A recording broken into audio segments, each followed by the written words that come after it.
Shout out to my partners, the viral way, who keep this conversation in a healthy fashion going constantly about the relations of black and brown that seem to exist at times, but not exist often as well. And it seems like to be a term of convenience utilized.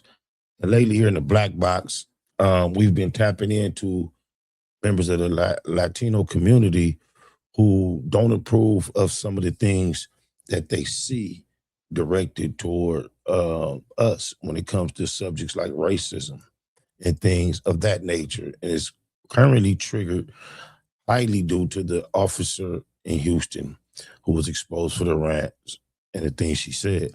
But I stumbled across this here title, and the title was, where my phone at? The title was Afro Latino Man Tells the Truth About These Racist Latinos. They hate black people.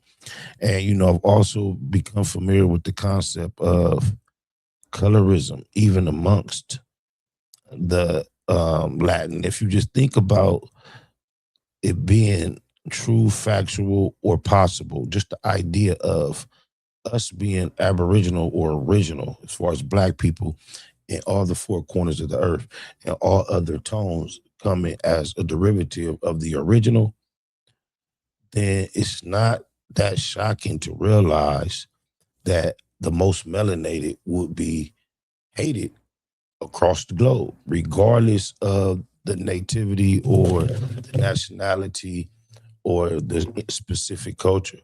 I find that interesting. But with no further ado, let's see what this Afro-Latino says the racist ones have been up to. Oh, my mama. All right, it's me, Chico D.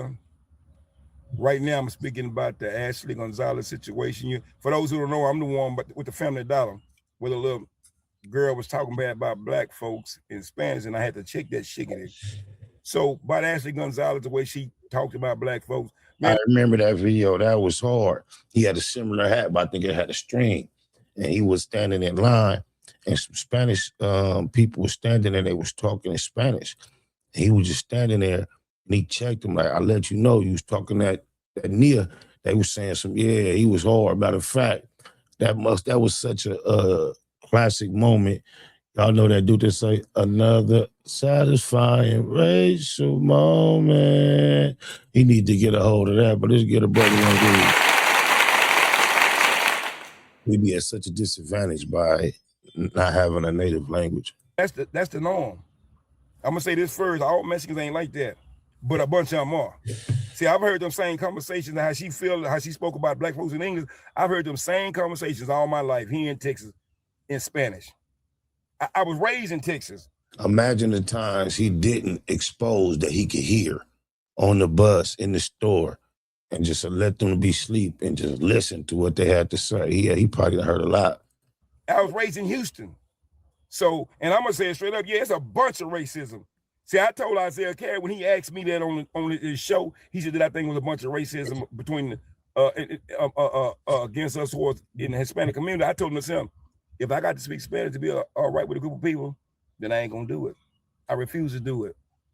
Like I say, if my ears could speak, man. Tell me this: do y'all think it's rule in America for English-speaking individuals to feel offended?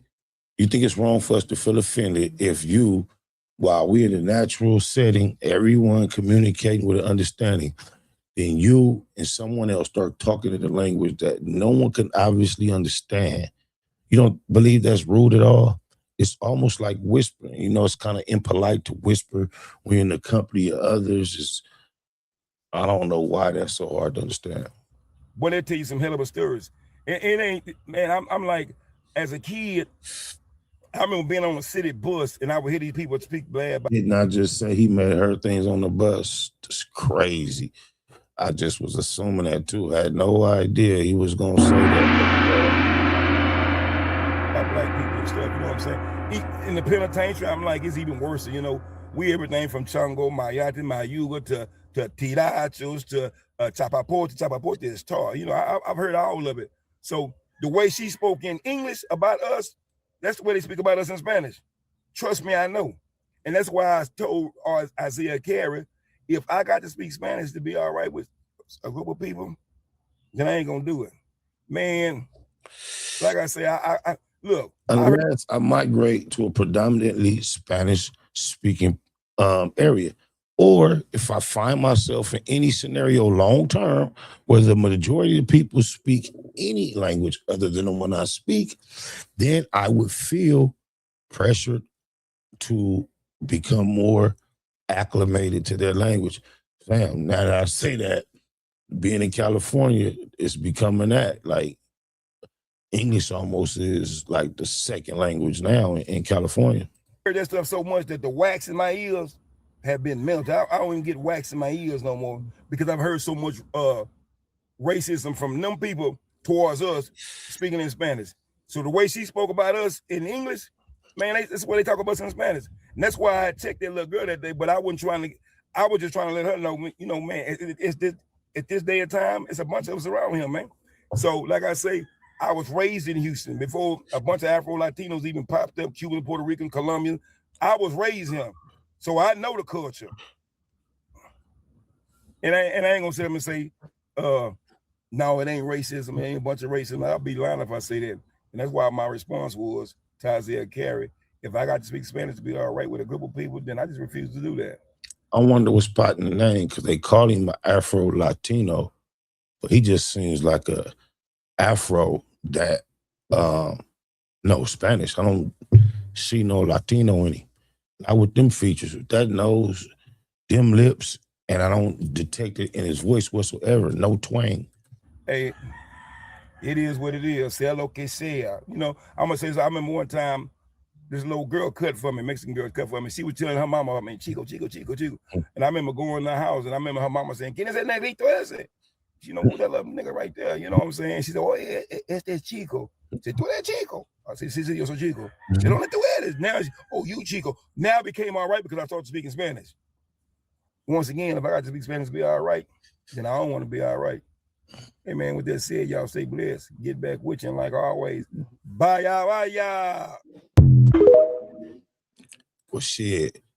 I don't know if he's actually an Afro-Latino or, like I said, he's just a black man that knows another language.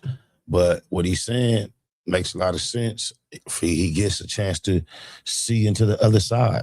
That's a rare occasion. We don't know English. Spanish, any other language, in the nail shop, any other language, that should be sounding like, you know, another language. It's clueless, and it really, really makes me realize an inferiority we have, because that is definitely a power, it's an advantage, it's a mechanism to have communication right in public in front of others that can give you an advantage in any situation that they can just not decode. And we don't have that, and damn. I got a song kind of talking about what the brother said called East Side Story. Wish I had it loaded up, I'd play it. But it's like, I call it East Side Story just because I'm the most Easty. But really, if you're familiar with the West Side Story or the story attached to the Romeo and Juliet saga, you might call it, my record is about that. Never been in a relationship with a Latina. But if you hear the record, you would think I have. And it's just 3 verses of me talking about the dynamics of a black dude being in love with a Latina female, and she being in love with him, and them going through similar, like what Romeo and Juliet did. And the same thing with the West Side Story was about 2 people from different sides of the tracks being in love, and then their communities having a lot of chaos, conflict behind it. But yeah, we live, and it's what it is. Black and brown unity. When? Where? Let me get you on camera. Where you from? California. No, for real. Leave it on. Serious though. Watts, baby. I know where you from though. Where you from? Eastside PJ Watts. I'm from Grace 2 Rock, nigga. Right. They call you, homie? Big Slice. Big Slice? Yes, yes. All right, nigga. They call me Puto, cuz. Right. You in that hustle. Big shout out to SPI, Spotter Low. You know I'm in the black box. Had to come through, tap in, show love one time. Yeah, y'all make sure y'all subscribe. Stay tuned. All that.